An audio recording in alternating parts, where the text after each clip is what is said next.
जब चुन्नू शर्मा इस गांव के थे तो यहाँ ब्रह्मेश्वर मुखिया भी आते होंगे। एक बार नहीं, सैकड़ों बार। महीना महीना दिन यहाँ रुके हैं। यहाँ ब्रह्मेश्वर मुखिया। हाँ। और अपनी ताकत को पहचाने, क्योंकि चंद कुछ लोग, 10 गो लोग निकले थे समाज में और पूरे बिहार को ठंडा कर दिए थे नक्सली का। ये आप ही का समाज था, अपना ही समाज था। नरसंहार वहीं होता था जहाँ नक्सली का मीटिंग, जहाँ शेल्टर मतलब है, जहाँ के लोग के गतिविधि नक्सली में था। ऐसा मतलब कोई भी ऐसा एक भी सिंगल मर्डर इन्होंने नहीं किया कि जो बिल्कुल निर्दोष हो। कि यहाँ पे चारों तरफ नक्सलियों का बोलबाला था। आप शाम में बाज़ार जा नहीं सकते हैं। अगर आप बाज़ार से आ रहे हैं तो वापस लौटेंगे कि नहीं लौटेंगे, इसका भी ये मतलब कोई ज़रूरी नहीं था। मतलब इसके राज में अगर कोई गरीब किसी भी कास्ट का हो, अगर इसके पास आ गया, शादी है उसको मतलब बच्ची के करना, और उसके पास नहीं है तो ये खड़ा होकर के करवाए। इतना बड़ा काम करते थे। मतलब ये कोई सिंगल कास्ट का विरोधी नहीं था, एक प्योर नक्सली का विरोधी था। बहुत ही शांत स्वभाव के और कम बोलने वाला इंसान ब्रह्मेश्वर मुखिया भी थे। और वो कर्म में विश्वास करते थे। दिन दिन भर इस समाज के लिए हम लोग साथ में हैं। मतलब भूंजा खा खा करके दिन दिन भर आदमी का पैर पकड़ के घूमे। मतलब जहाँ जहाँ तक मगध टाइगर का नाम जाता है वहाँ तक नक्सली खत्म हो गया था। बिल्कुल। अगर इसका नाम अगर पता चल गया आज कि यहाँ के 10 कोस दूर भी कि मतलब आज चुन्नू शर्मा यहाँ है, तो हो सकता है कि नक्सली तत्व के जो भी लोग, तो उनमें इतना खौफ था कि वो गाँव में सोएगा ही नहीं। प्रणाम। जय परशुराम। आज हम पहुँचे हैं गया के बेलागंज विधानसभा कुरमत्थू गांव में, जहां की एक नारा यहाँ लिखा हुआ है, सूरज बनकर निकले हैं, सूरज बनकर डूबेंगे, तुम कफन बेचने निकले हो, हम कफन बांधकर निकले हैं। इस नारा को बुलंद करने के लिए एक 22 साल का नौजवान, जो कि मगध टाइगर के रूप में लास्ट में कहलाए हैं, इनका नाम है श्री हरेंद्र नारायण शर्मा, सॉरी, स्वर्गीय धर्मेंद्र कुमार उर्फ चुन्नू शर्मा, जो कि कोरमुत्थू के थे। और 90 के दशक में इनका लड़ाई नक्सलियों से था और नक्सली से लड़ते लड़ते समाज के लिए शहीद हो गए। आज हम यहाँ पे इनके गांव में पहुँचे हैं और इनसे हम जानने का प्रयास करेंगे कि समाज के लिए इनका कितना बड़ा योगदान था और समाज के लोग इनके लिए, इनके परिवारों के लिए कितना योगदान दिए हैं। इनके सीनियर कहे जाते हैं, हम उनसे जानने का प्रयास करेंगे। उनके बड़े भाई स्वरूप हैं यहाँ पे। आइए चचा, स्वागत है आपका। धन्यवाद। थोड़ा जोर से बोलिएगा। हाँ, धन्यवाद। बोलिए। चुन्नू शर्मा जी शहीद हो गए, समाज के लिए कितना बड़ा योगदान था इनका? जिस समय ये शहीद हुआ उस समय समाज की मांग थी कि यहाँ पे चारों तरफ नक्सलियों का बोलबाला था।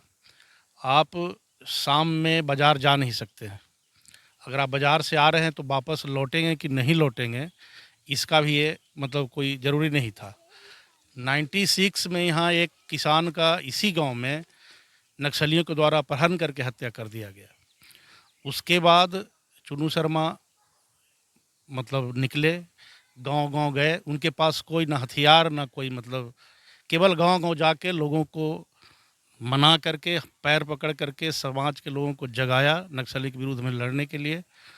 और वहाँ से लड़ाई इनका शुरू हुआ और ये लड़ाई 96, 97, 98, 99 तक इन्होंने वो पीक पर पहुँचाया इस लड़ाई को कि लोग अपने आप को जो नक्सली कहते थे या नक्सली को शेल्टर देते थे। क्योंकि नक्सली कोई भी घटना का जो अंजाम देता था तो आसपास के गांव में जहां उसको रहने के लिए जगह मिलता था और वो टारगेट कर करके मतलब काम करता था। लेकिन इनके आने से यहाँ पे पूरे मगध में कम से कम ये हुआ कि नक्सली का लगभग उत्तरी क्षेत्र जो गया का है या इधर जहानाबाद अरवल, नक्सली लगभग समाप्त हो गया। और इनका मतलब सबसे बड़ा योगदान ये है कि निस्वार्थ, कोई से 1 रुपया लिए बगैर हाथ पैर जोड़ करके समाज को एकत्रित करके और इन्होंने जो दिया बलिदान, वो भाई सबकी बस की बात नहीं है। और आज आप जान रहे हैं कि कहाँ तक पहुँचे। अब तो बहुत लोग भूल भी गए इस चीज़ को। लड़ाई के लिए उस समय नक्सली किसी भी खेत पे प्रतिबंध लगा देता था, किसान के मजदूर को जाने नहीं देता था रुपाई के लिए, जोताई जमीन के पे लिए। लाल झंडा गाड़ दिया। हाँ, वो सबको इसने संगठित करके और लोगों को संगठित करके, और इसमें ये नहीं कि मतलब कोई सिंगल कास्ट, किसान चाहे जिस कास्ट का हो, किसान के विरोध में यदि सपोर्ट में लड़ाई लड़ा, और आज उसी का परिणाम है कि ये शहीद भी हो गया। तो किसान तो सभी जाति के लोग होते हैं। आरोप लगाया जाता है रणवीर सेना के ऊपर कि ये दलितों का नरसंहार किए हैं। गलत है। नरसंहार वहीं होता था जहां नक्सली का मीटिंग, जहां शेल्टर मतलब है, जहां के लोग के गतिविधि नक्सली में था। ऐसा मतलब कोई भी ऐसा एक भी सिंगल मर्डर इन्होंने नहीं किया कि जो बिल्कुल निर्दोष हो। जितने भी अपराधी तत्व के थे। इसलिए मतलब जो नक्सली कहे जाने वाले या नक्सली का दुर्दांत अपराधी, उस टाइप के लोगों को इन्होंने मतलब चिन्हित कर करके जो भी कार्रवाई करना था किया। बाकी आसपास के 20 कोस में कहीं भी जाइए, या हमारे आसपास के जो मतलब 10 कोस में, ऐसा तो नहीं है कि केवल यहाँ भूमिहार ही लोग हैं। प्रॉपर कोरमथू गांव में कम से कम मैक्सिमम सभी कास्ट है, लेकिन कभी किसी का एक नाखून नहीं दुखाया। और इसके राज्य में तो अमन चैन से लोग रह रहा था। मतलब इसके राज्य में अगर कोई गरीब किसी भी कास्ट का हो, अगर इसके पास आ गया, शादी है उसको मतलब बच्ची के करना, और उसके पास नहीं है, तो ये खड़ा होकर के करवाए। इतना बड़ा काम करते थे। मतलब ये कोई सिंगल कास्ट का विरोधी नहीं था, एक प्योर नक्सली का विरोधी था। और किसान तो किसी भी कास्ट का है, तो कोई सिंगल कास्ट का विरोधी नहीं था। ये गलत अफवाह है। अब आज सिंगल कास्ट का विरोधी होता तो इसका मर्डर होता ही नहीं। ये तो इसके दिमाग में ये था कि हम तो सबके लिए कर रहे हैं, और जब ये दिमाग में आता है तो भय मुक्त हो जाता है। जब भय मुक्त होता है तो एक से एक लोग हैं समाज में, तब इसकी हत्या हुई। जब चुन्नू शर्मा इस गांव के थे तो यहाँ ब्रह्मेश्वर मुखिया भी आते होंगे। एक बार नहीं, सैकड़ों बार, महीना महीना दिन यहाँ रुके हैं। ब्रह्मेश्वर मुखिया हाँ। मिलते होंगे आप। अगर रियल में रणवीर सेना तो मतलब नाम दिया गया, वो तो राष्ट्रवादी किसान महासंघ का वो हेड थे। रणवीर सेना तो मतलब लोग दूसरे लोग उसको कहा कि रणवीर सेना, लेकिन वास्तविक स्थिति में तो किसान का मोर्चा था, क्योंकि नक्सली का उस समय का मतलब जो भी अटैक था किसानों के ऊपर था। किसानों के ऊपर। अब रणवीर बाबा के नाम पे एक मतलब सेना ठीक है, लेकिन उसको संगठन तो अलग था, लड़ाई भी अलग थी। अब इसको मतलब जो मतलब विरोधी दल थे वो एक से एक मतलब विरोधी लोग जो भी थे, ये दूसरा चीज़ का नारा दिया। हाँ, कमी निकाल कर, तो कोई भी है कि कमी निकालेगा, लेकिन हकीकत था कि वो राष्ट्रवादी किसान महासंघ के झंडा के तले रह करके, और जितने भी किसान थे उनको भय मुक्त करना इसका काम था। और इन्होंने किया, और उनका भी योगदान था। मतलब जब वो साइड से, आरा साइड से जब ये साइड वो बढ़े, तो उनका ये हेड सेंटर गांव रहा है। परमेश्वर मुखिया जी का। परमेश्वर मुखिया का कोरमथू सेंटर गांव रहा। और उस समय का माहौल, अब तो अमन चैन है। एक एक बच्चा उस समय का, जो हम लोग भी उस समय यंग ही थे, एक एक लोग उनको सहयोग किया, और जहाँ भी जैसे बन पड़ा मदद किया लोग, और आज मतलब इस समाज को मतलब बहुत आगे मतलब लेकर के गए इन लोग। जब चुन्नू शर्मा जी रणवीर सेना के कमांडर बने थे, वो लड़ाई में शामिल हुए थे नक्सलियों के विरुद्ध के लिए, तो उनका उम्र उस टाइम कितना होगा? इसका उम्र वही 22-23 साल। 22-23 साल। ग्रेजुएशन किया था। ग्रेजुएशन की हुई। हाँ, गया कॉलेज का स्टूडेंट था, ग्रेजुएशन किया था, बीएससी का छात्र था ये।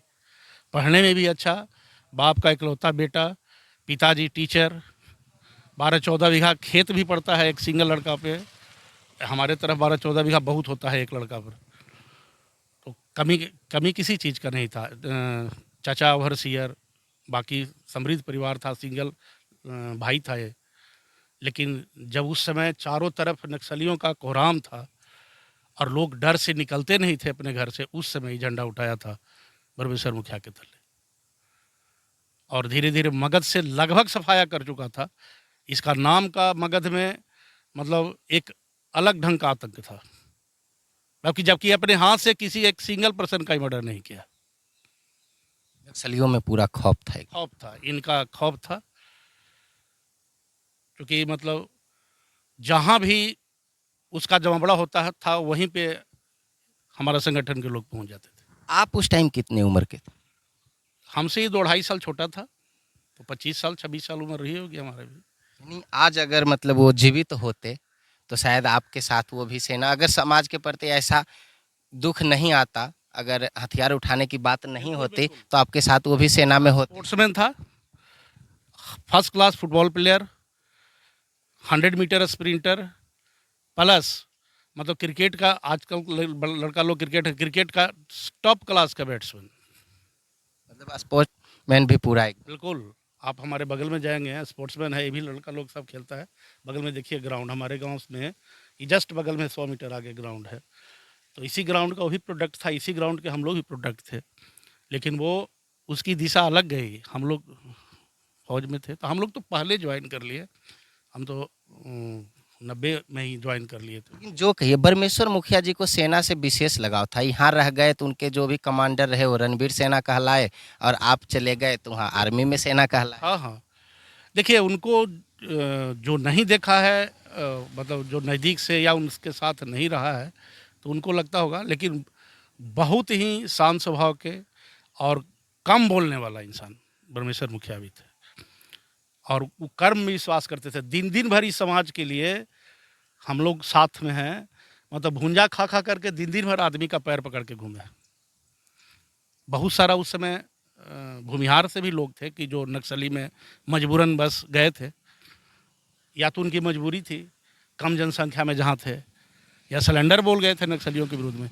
उनको हाथ पैर जोड़ जोड़ करके पकड़ पकड़ के हम लोग कि आपको सुरक्षा देंगे, आप अपने समाज की ओर जुड़िए, नक्सली से दूर होइए। ऐसे ही लड़ाई में, इतनी बड़ी लड़ाई नहीं लड़ी गई।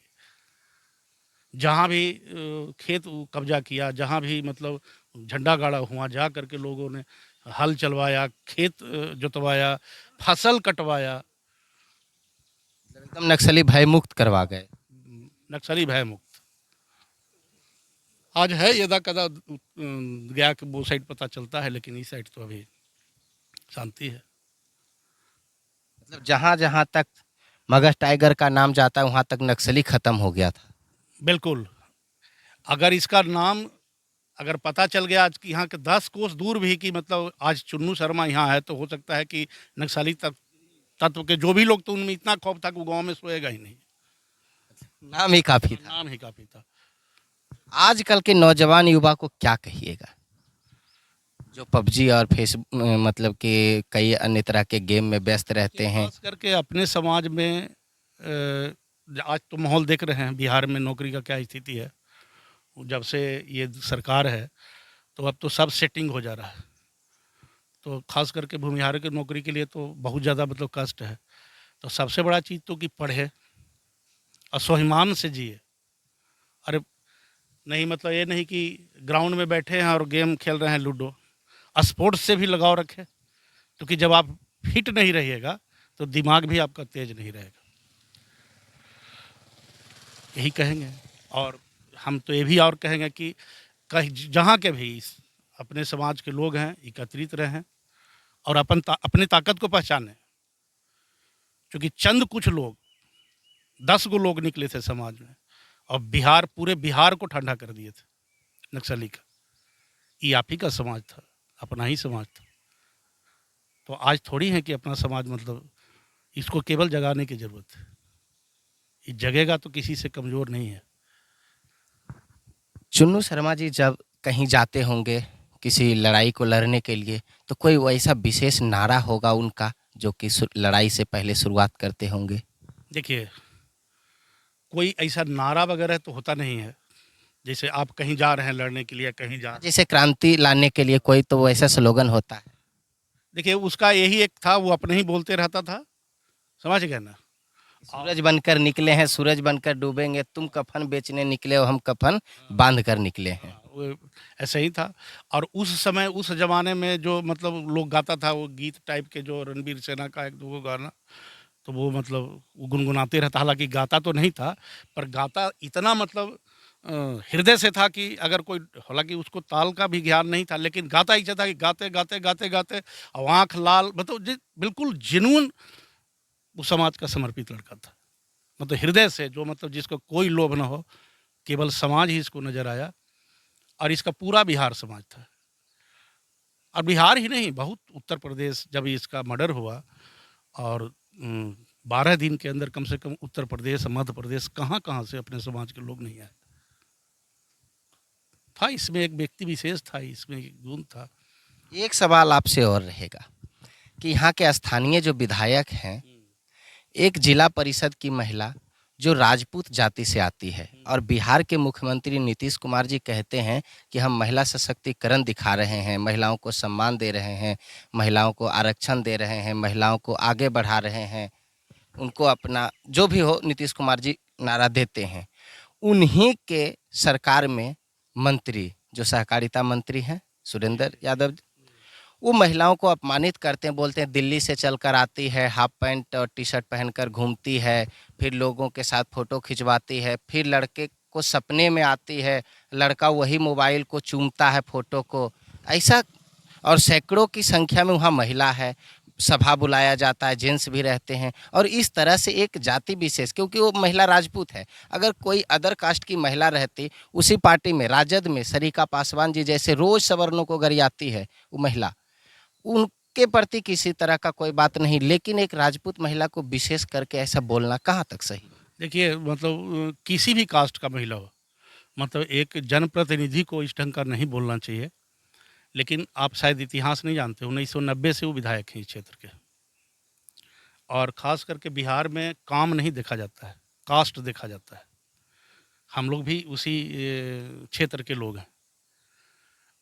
उसी के कास्ट यादव समाज के हैं। बगल में हमारे गांव का 2-2 बीघा है। जाके देखिए तो हो सकता है कि अभी भी आपका चप्पल उसी में रह जाएगा। ठीक है, हमारा गांव तो भूमिहार का गांव है। आप यहाँ नहीं के, चूँकि हम लोग प्रतिद्वंदी रहे हैं उसके, सब दिन विरोधी रहे। वो भी मानता है, हम लोग भी मानते हैं। लेकिन जिस अपने ही कास्ट में जो कभी विकास नहीं किया, तो यहाँ तो जात की बात है और मगरूर। अब तो फिर उसका सरकार आया है तो मगरूर है। बाकी कितना क्वालिफिकेशन है उसका, कितना पढ़ा लिखा, हम लोग तो बहुत नज़दीक से उससे लड़ाई लड़े हैं। और लड़ाई तो यही स्टार्ट किया था और आज तक हम लोग उसके विरोध में हैं, लड़ते ही रहते हैं। ठीक है, वो विधायक है, मंत्री भी बन गया, तो बोलने तो खैर आता ही नहीं उसको, क्योंकि हम तो बहुत नज़दीक से बात किए हैं। और ये तो इसका क्या कहें, घमंड ही कह सकते हैं ना। 1990 से लगातार विधायक है, तो बोल सकता है। उसका आप लोग मतलब इंटरनली हम लोग बहुत जानते हैं उसके बारे में। ऐसा लगता है कि अगर राजपूत समाज की जगह वो किसी दूसरे जात की महिला होती तो फिर अब तक कार्रवाई हो गया होता मंत्री जी के ऊपर। हाँ, फॉरवर्ड के किसी कास्ट के अलावे अगर अगर दूसरे कास्ट का होता है या कोयरी का ही हो जाता है या यादव का हो जाता तो कार्रवाई होता। वो तो होना ही था। मतलब भले ही अपने कास्ट के लोग जो भी कहें, लेकिन यहाँ पूछ कहाँ है सरकार में। 1-2 लोग जा भी रहे हैं, मतलब तो वो तो अपने स्वार्थ के लिए जा रहे हैं, लेकिन कहाँ पूछ है अपने समाज के लोगों का।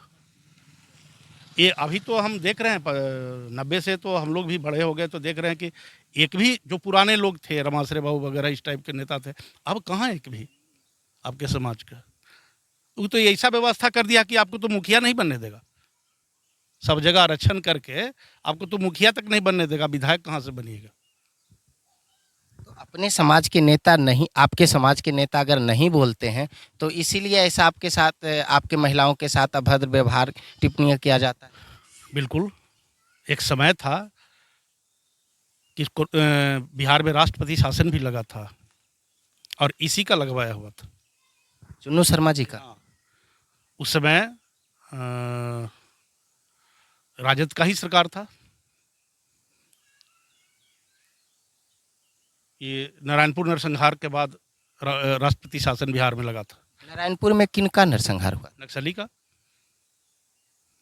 और डायरेक्ट रणबीर सेना, वो तो एक्सेप्ट ही किया था कि रणबीर सेना किया, तो नक्सली का हुआ था। उसके बाद ही राष्ट्रपति शासन लगा बिहार में। जब बिहार में राष्ट्रपति शासन लगा तभी कास्ट का कुछ आया पहचान सामने। और आप भी, नीतीश जी का सरकार लाने में तो किसका हाथ है? अपने ही समाज के लोग तो लड़े, तो आई सरकार। बाकी तो भाई बड़े बड़े लोग हैं, बहुत कुछ बोलते हैं, है ना। यानी बिहार में राष्ट्रपति शासन लगवाने में सबसे बड़ा योगदान चुन्नू शर्मा जी का था। ध्यान आकर्षित करना था कि मतलब इतना जल रहा है पूरे बिहार लालू जी के राज में, हर जगह नक्सलघार। आप यहाँ से 4 किलोमीटर दूर जाइए, पता नहीं वहीं पे आपका डेड बॉडी मिलेगा। तो उस समय ये जब लड़ाई लगा तो बदनामी हुई गवर्नमेंट का, तो उस समय राष्ट्रपति शासन लगा। नक्सली का ही था, उसका उसी का सरकार था, उसके सपोर्ट में था। केंद्र से फिर बिहार सरकार का स्थिति वो था कि केंद्र फिर राष्ट्रपति शासन लगाया।